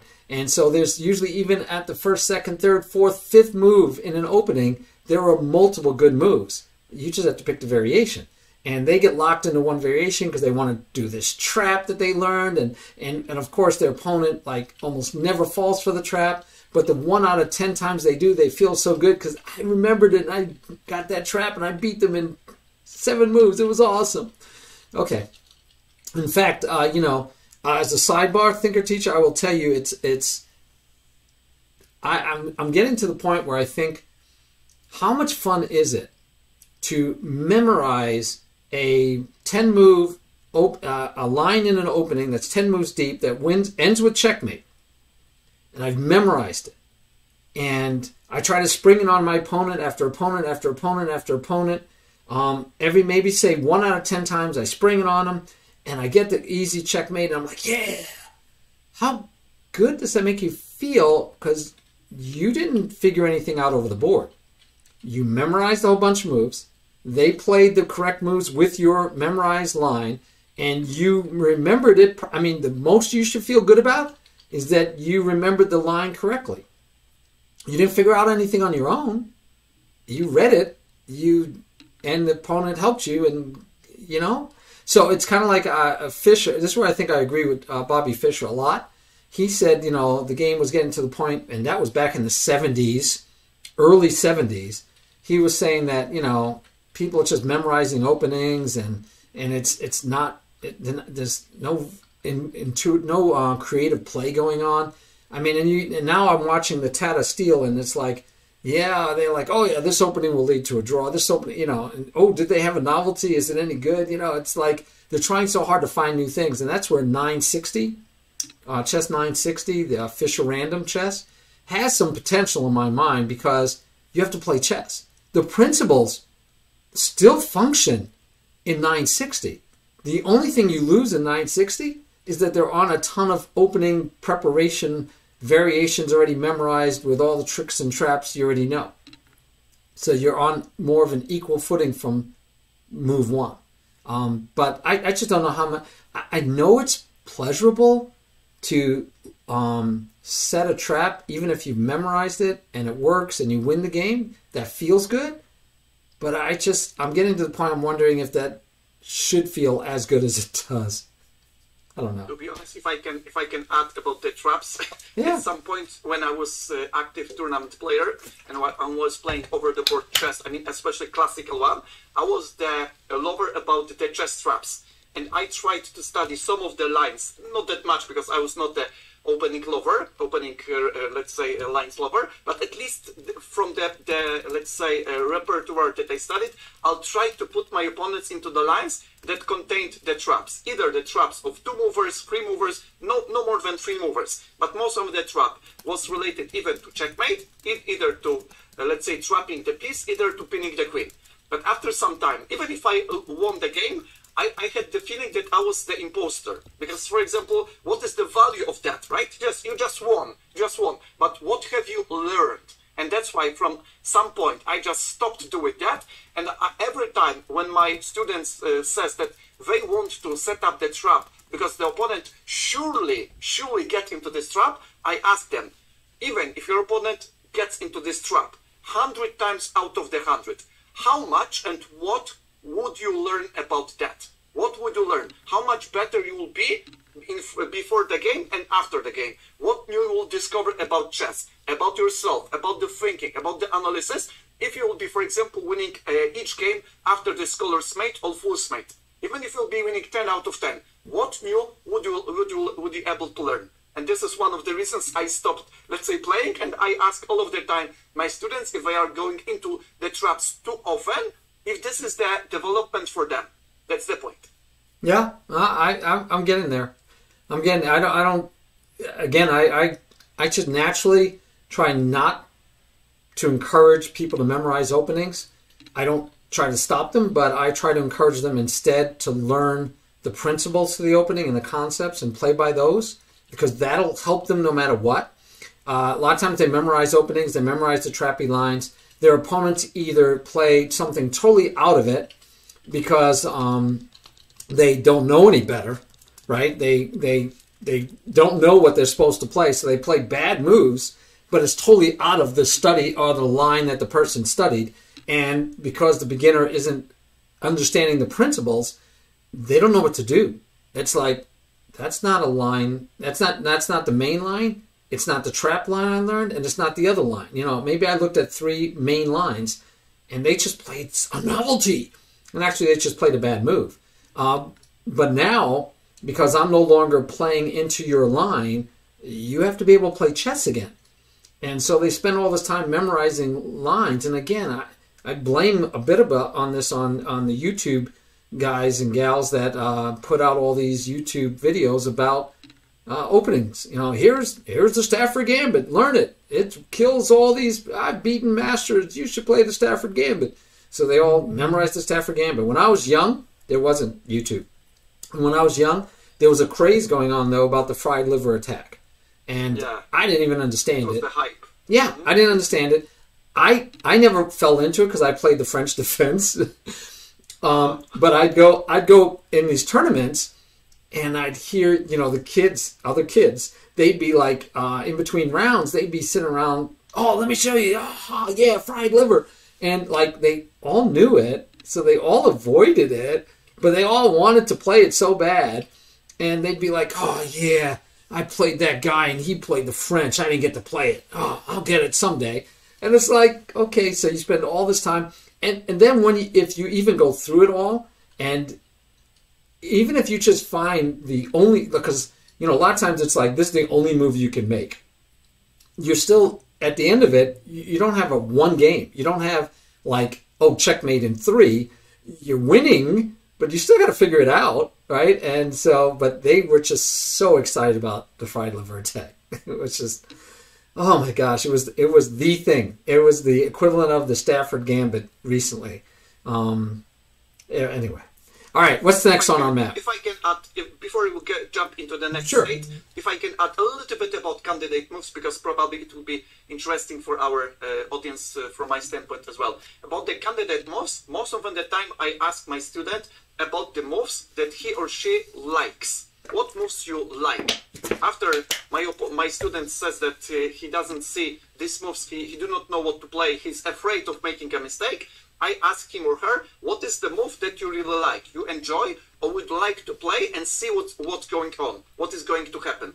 And at some point, after my after my student is on the higher level, I ask my student about the moves that the moves that they give them bigger chances to realize the goal, to have the goals fulfilled. For example, if the goal is to reach the draw, what is the likelihood about this move that your opponent will have the problems to realize his goal to convert the advantage? If this is the middle game, what is the goal that you probably would like to be able to checkmate your opponent? And at some point, if my student gives me the so-called candidate moves, I ask him or her, what are the pros and cons about these moves? What is this move? Let's say pros. What is this move cons? And we compare these moves. And after that, we'll just making a little bit of discussion. And then the game continues, and I'll just show my student what is the, let's say, idea about the moves that are a little bit better. For example, one of the idea, if the move makes more threats, most often it's better. If the move doesn't generate a threat, probably it's not the best. Please continue, Martin. Yeah. Oh, good. Let's go.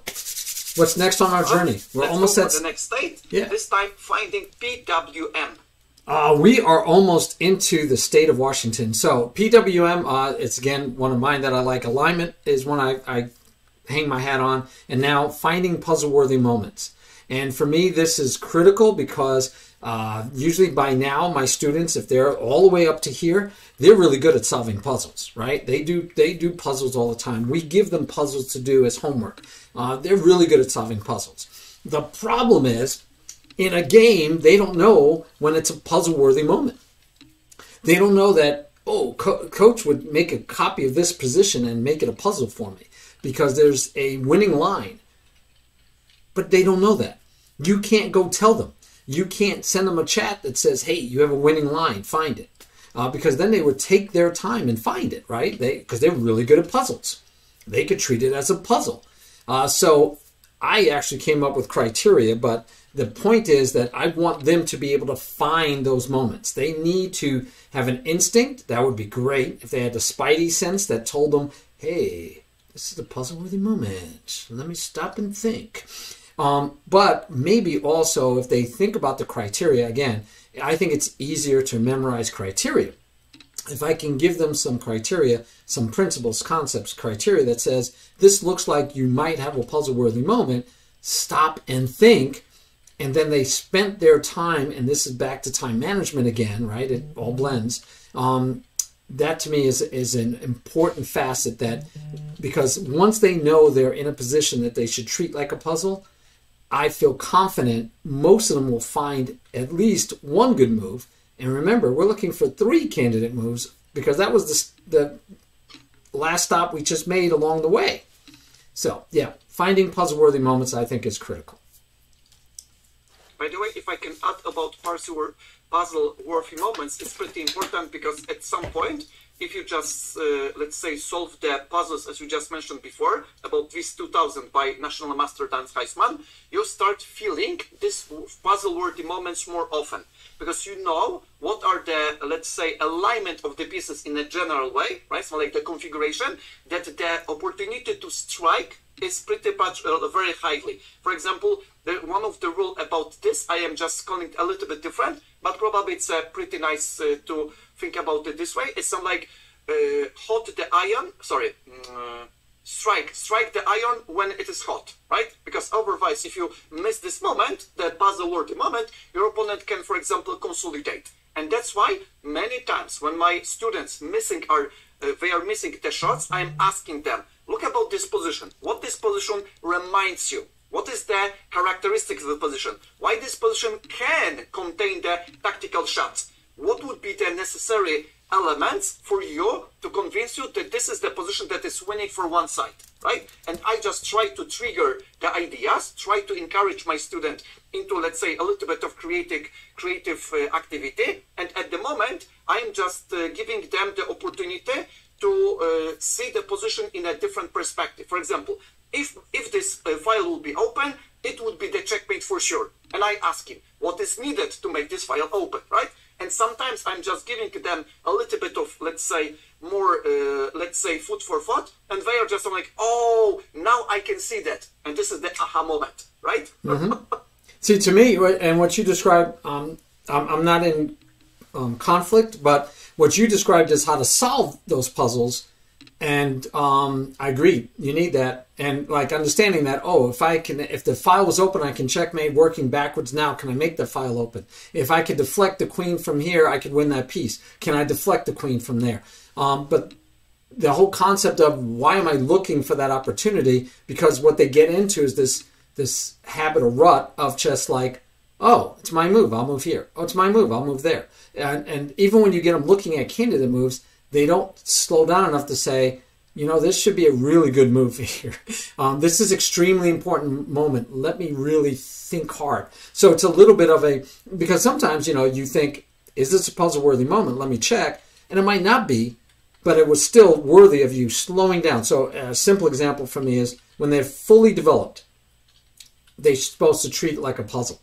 Not that it is, but they need to treat it like a puzzle. Before they offer a pawn break, they need to treat it like a puzzle. If their opponent offers a pawn break, they need to treat it like a puzzle. And normally when they offer a pawn break, they just take or not, right? They don't think. They just go, I'll take. And I'm like, no, pawns don't go backwards. And you're going to open up lines. It's going to change the game. The whole landscape changes on pawn breaks. So I want them to be very picky about pawn breaks. So it's not always an actual puzzle there. It's sometimes I'm fully developed, sometimes it's a pawn break, and sometimes it's that I'm ahead on development by so much that I also want to take a look. I even tell them I just want to expand a little bit because what you mean is not contradicting to my point. Mm-hmm. It's rather, from my perspective, it's the extension, right? Because I just extended. You just focus on the, let's say, specific moment, and I'm just showing this moment with a little bit of bigger part, if I can say that, right? Because many times I ask my students as well, what would be right now if you could have the winning position? No, it's not possible. Why it is not possible? Because my king is safe, my pieces are developed, and so on. And after that, I ask, for example, my student, what about if the knight would be way closer for the king and the queen? Oh, it would be a fork. How to make the fork possible? And it is like triggering this system that you are describing. And therefore, probably it's not contradicting. It's rather the extension, if I understand correctly. Yeah, I agree. Totally. Uh-huh. All right. We're almost into Washington. What's the next stop on this trip? Yeah, the next one is the undefended pieces. Oh, we got to be at the end, I think, almost then. Yeah, that might be my last stop. So the undefended pieces, while we talked about free candy, undefended pieces, and I've watched an IM who's trying to get back into playing better and you know, getting ready for tournaments. He was like, I got to identify undefended pieces. That was like something that he was working on. And so that lit that fire under me to think about it as a step along here. So it's identifying at any time your undefended pieces, your opponent's undefended pieces, because like alignment, those sometimes give you opportunities. If there are two undefended pieces, and that can be either totally undefended or just underdefended, but if there's two undefended pieces on the board, even though you're not attacking them, if you can attack them both at the same time, normally you're going to win one of them. So it highlights the possibility of a double attack. And even if you can't attack them both at the same time, if you attack one of them and they have to react, will that pull pieces? Will that deflect pieces? Will that change the board enough that you could then swing over and then attack the other undefended piece and win material?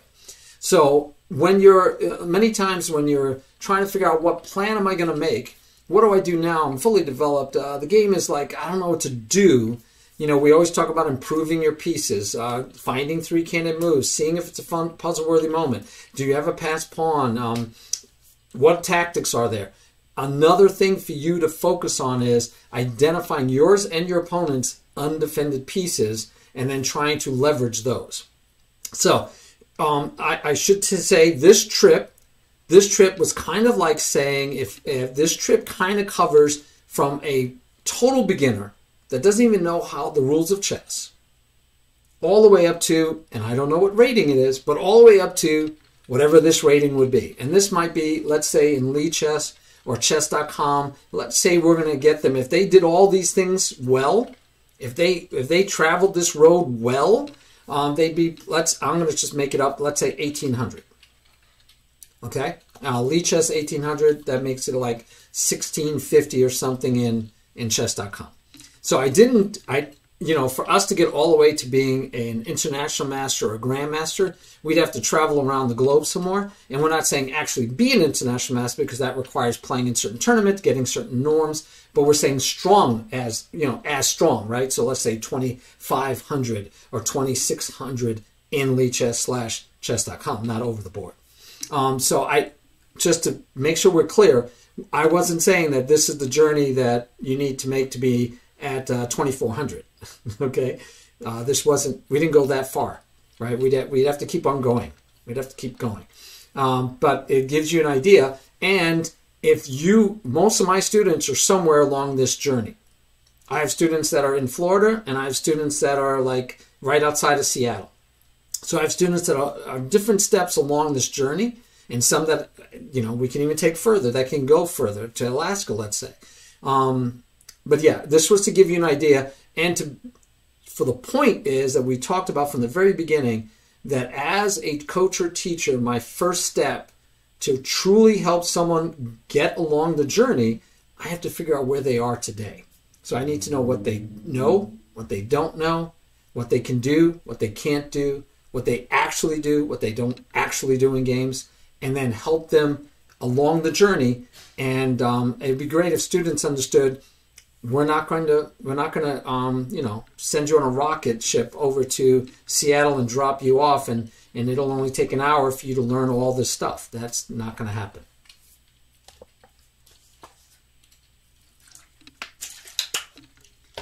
What about this journey? Is this journey going to an end, or is there any one of the steps about this journey? Yeah, like I'm saying, right? Even if we made it to Seattle, you'd be a stronger player. You'd be 1800, let's say. But now you want to be 2000. Okay, so there's more steps on the journey. It's just, we only went to Seattle, using it as... Can we say that this, let's say, set of elements, let's say, steps is the necessary component if anybody wants to become so-called solid player? Yes. Can we say that? Yes, definitely. Definitely. A good player. A Club A player. All of these should be in your pocket doing well. You'd be right ready to be an expert. Over the board, I'd say you'd be around 1800. I mean, that's a nice rating. Over the board, 1800 is nice. You're no slouch. If I can ask you, Martin, because this probably will be pretty important and valuable for our audience. If you just make it in 10 minutes, maximum 15 minutes, just make a little bit of summary of all of these points. Let's say half a minute, maximum 1 minute for all of the points. Bullet points. Would you be able to do so? I'll try.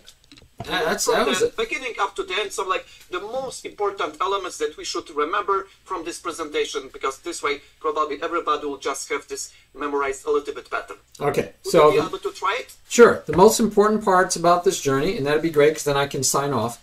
The most important parts of this journey is to first understand it's a journey. You don't wake up tomorrow and you're an expert. You don't wake up tomorrow and you understand things that aren't there. So it's a journey. You have to realize you're on a journey, and it takes time. The next thing, most important part, is to understand that sometimes things go in order. Sometimes you can change the order, right? Maybe you already know basic endgames, but you're not good at king safety. And king safety should have come first, but it didn't. I should have learned tactics. I would teach my students tactics before I teach them positional or strategy. But when I learned, my dad taught me strategy. The books I read were My System by Nimzovich. So I spent all my time with strategy, and I'm still learning tactics today. So I'm not a tactical monster like most of these kids and OOPS players are today. So you can do them in the other order, but there is something to be said for going in the logical order along that journey we showed. You could take detours. Detours okay, but again, there's something to be said for being on that path. A good coach will help you understand where you are in the journey, point out the next place you should go, and give you tools and help in getting there. That's what a teacher does. He doesn't make you smarter. She doesn't make you faster.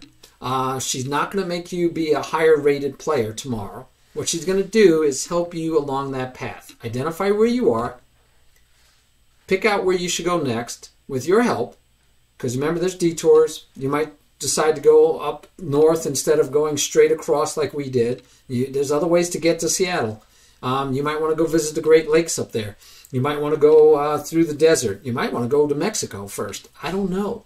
So there might be other ways to get you there. The teacher's job is to help you with that journey, because there are other ways to get there. That's the creativity part. That's where you might say, well, I want to try a different teacher because, this one's, I don't like the music in their car. I want to drive in a different car. You can do that.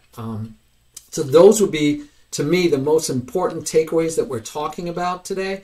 We talked about specific stops along the way, but again, they could be changed order. I left out one or two. There's a whole bunch more once you get to Seattle if you want to keep improving. This is all an improvement journey. You might get to, I don't know, Nebraska and say, you know what, I really like Nebraska. I don't want to go to Seattle. I want to stay here. I'm happy with where I'm at. I'm a 1600 rated player. I'm just going to stay here. I don't want to work anymore. I don't want to work. I don't want to travel anymore.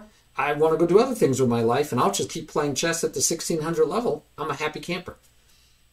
Nothing says you have to keep improving, guys. Improve till you feel like, hey, I could beat my dad, I could beat my cousin, I could beat my brother. I'm happy. It's good enough. And other people are like, no. I want to keep getting better. My whole life, I want to keep getting better. And that's okay, too. That's how I would summarize it. Okay, thank you very much. Excellent summary. I really appreciate it. I'm really happy that you did it for us, because it gives us a little bit more understanding about this journey, about this stuff that we, let's say, addressed. And one question that I have from the chat, because I'm asking us, our audience, about the questions for you. One question from our friend Mike, Pumpkin the Cat, is the following. When and how should one practice or learn deeper calculation? When and how should someone learn deeper calculation? Mm-hmm. Okay, so depending on what you mean by deeper calculation. So remember, we talked about 3 candidate moves. That's also, I usually do a 3x3, I call it, a 3x3. And the 3 is candidate moves, but it's also saying 3 moves deep. So to decide that a move is good, you have to not only do 3 moves, but you have to find it 3 moves deep to know if it's a good move or not a good move. So based on that, I would say, right, that we're changing the rules there a little bit. I want you thinking 3x3. If that makes sense. Okay. Okay, thank you very much. And just one more, let's say, extension, because even though we just addressed that, but I have the feeling that it's a little bit difficult to understand in a global way, not just because of you just express the way that you express, but rather some like a little bit of, let's say, expanding on the topic about free candidate moves. If you just make it a little bit more, because it was the only topic that I was not that much, not confused, but not that much... Sure. I didn't understand it that deeply that I had all of the other points. If you just extend about this candidate moves, how, for example, one knows what are the good moves? Because if you just mentioned find the free good moves, what are these good moves? If you can get that a little bit deeper. Right. So, okay. So I'm going to look for 3 candidate moves every time I move, and there are cheats that help. Again, cheat, not a real cheat. Tools. So you could do checks, captures, and attacks, right? Gotham Chess, others talk about checks, captures, and attacks and threats, and that's good use. You can use those. Look for checks, look for captures, look for attacks. But then within that, you want to say, ooh, that's a good check, or that's a good attack, or that's a good threat I can make. And how do you know if it's good? You have to calculate at least 3 moves. If I do this, my opponent does that. I do this, my opponent does that. I do this. Hey, it's a good move. So that's when you asked about how deep do you have to calculate, I want you to calculating at, when you get to the candidate moves part of that map, I want you also looking 3 moves deep. Decide. Now you could be wrong. You could think, hey, that turns out to be a good move, but 5 moves deep, if you could have done that, you would have seen that it wasn't a good move. That's life. Don't worry about it. We want to be able to calculate 3 moves deep to start. If you're only calculating 1 move, that's a problem. If you're only calculating 2 moves, that's a problem, right? We want to see if we can calculate enough moves deep to get to where we want to be. And so that's what I'm offering that you would start with, is calculating 3 moves deep. And if you can get that down pat, then we will start looking at calculating deeper, right? You can calculate 4 moves deep later and 5 moves deep later. But start with 3.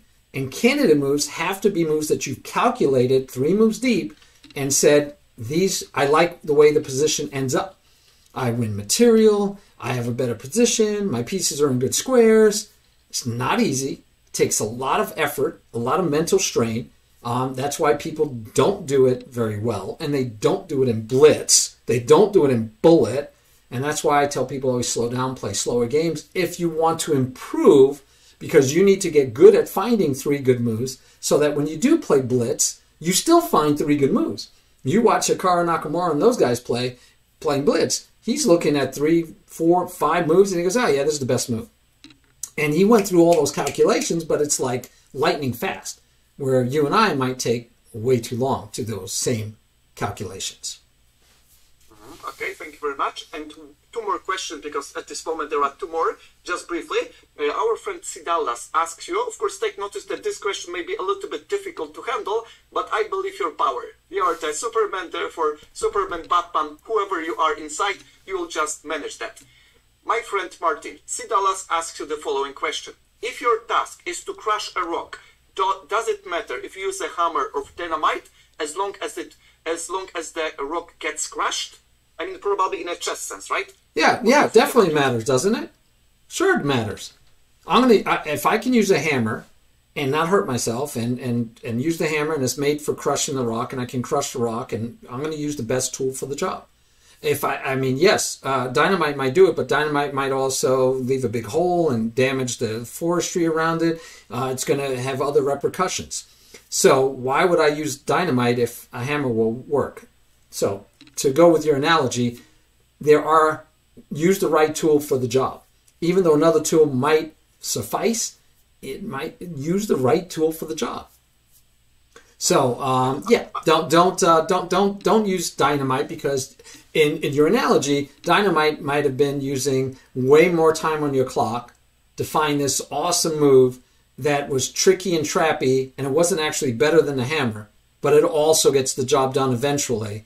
But it costs you a whole lot more, and then you might lose the game on time because you're going through all these machinations instead of, hey, this is a clear, simple, straightforward win. Just do the straightforward, clear, simple win. Save your energy, save your brain cells, and yeah. So yeah, it does make a difference. And it happens. So I say, yes, pick the right tool. Yes, I would even make a little bit of joking style.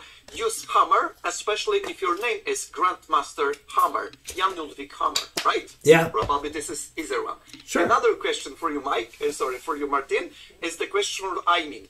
How do you keep yourself motivated for the hard work and how to coach yourself the best? Yeah, we could spend a whole lesson on that one. So just briefly, of course, I know it's not the question for the entire hour, but just briefly some like the bullet points. And again, each person is different. Each person is different. I like competition. That usually gets me to reach my goals better. I have to decide it's something I truly want to achieve, and then I'll stay focused and work on it longer. If it's not something I truly want to achieve, then I'm not. So, like me getting to be a national master, be nice, but it's not something that I was going to work on it. I was going to push myself towards it. But, you know, the more I spend time, I'm like, I really don't care. I'm writing books, I'm teaching on streaming, I'm doing other things I really enjoy. I'm playing tennis. Those things I enjoy, and I'd rather do those than a lot of times working on getting better at chess. So for me, it becomes a backseat. For you, if it's the number one thing you want to do, then dedicate the time and the effort, and you will. And you might get frustrated sometimes when you're not progressing as fast as you like, but then look at it realistically and say, am I progressing fast? Just not as fast as I want. What we want and what we need and what we want and need and what is possible may not always be aligned well. So you need to be a little honest with yourself and realistic and say, can I do this in a day? No, I can't. Okay, can I do it in a week? No. Can I do it in a month? Yeah, I think I can do it in a month. Okay, what's gonna require me to do that in a month? And then you have to be willing to put in that time and effort. As ThinkerTeacher will tell you, it takes a lot of effort to get better at anything. Pick your sport, guys. If you don't want to put in the time doing the footwork, you're not going to get better at soccer or football, right? You're just not going to get there. You have to put in the time and effort for whatever it is that you want to improve at. Chess is no different. So it's totally your decision. You have to decide that you want to dedicate your time and effort. And if you're willing to do so, then good things will happen, and it will. But good things can happen in not doing that if you decide that you want to spend your time elsewhere. It's an individual choice. And one more question from last question. Last question. Yes. Last question. The last one. It's rather confirmation, not just question, but rather confirmation about this candidate moves, because you mentioned about 3 candidate moves. Mike is asking, for each of your 3 moves, you find 3 candidate moves for your opponent, and then 3 candidates responses for yourself. Is that correct? No. I look. What we're talking about is it's your move. They hit the clock. It's your move. You need 3 good options. Now, sometimes it's only 2, sometimes it's only 1, but you're looking for 3 good options.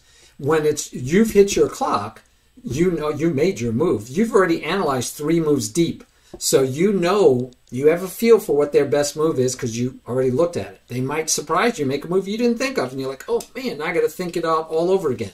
Or they make one of the moves that you had analyzed, and then you just double check your analysis. You don't need 3 candidate moves again because they went with your analysis, and you just have to double check and make sure it still is the next best move. You make that move. And so because you did 3 moves deep, you're not doing 3 candidate moves every move if they play the move that you analyzed.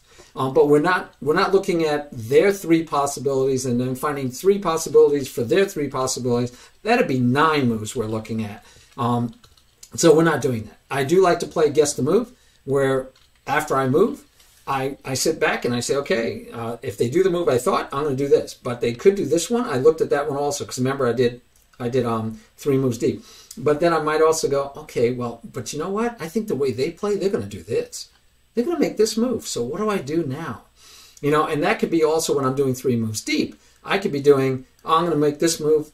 They would make this move. I'd love it. They'd make that move. I'd love. You know what? They're not going to make the move I love. They're not going to help me out. They're going to make this other move. Ooh, that's a good move for them. Do I make my move? No, because they have a good move. Even though I can say, well, maybe they won't make that move. That's a bad way to play. That's hope chess. So no, you need to. But it's only 3 moves. Your 3 moves, 3 moves deep, and then you might play the next 1 or 2 moves pretty quickly if they work right into what you've analyzed. Hopefully that answered the Okay. question. Yes, it's a great answer. Therefore, everybody probably is satisfied with this answer. Thank you very much, my friend, for providing this amazing journey. It was a real pleasure, and we appreciate it very much that you just shown us that, let's say, fundamentals about getting from Florida up to the Washington. We are just very happy about this analogy. I am pretty much impressed by the style and by the, let's say, creativity. And I am very much, let's say, impressed because I have never seen such a creativity in a chess community, I mean, chess coaches. Therefore, it's even more, let's say, impressive that you are just giving us the opportunity to see chess in a completely different manner. Therefore, I'm super grateful about it. Everybody was pretty much active in the chat. You just saw how many questions I just provided. And these are not all of them, but most of them. And I am super happy that you wanted to show us how this worked and what is your perspective about it. My pleasure. My pleasure. Are you streaming for a little while more, or are you done Yes, for the day? for a little more, I'll be streaming. All right, then. Okay. I will send a few that are here that may not be there to you. Okay, okay. All right, we'll talk to you later. Thank you so much. Okay, thank you very much. Take care. Bye-bye. Bye.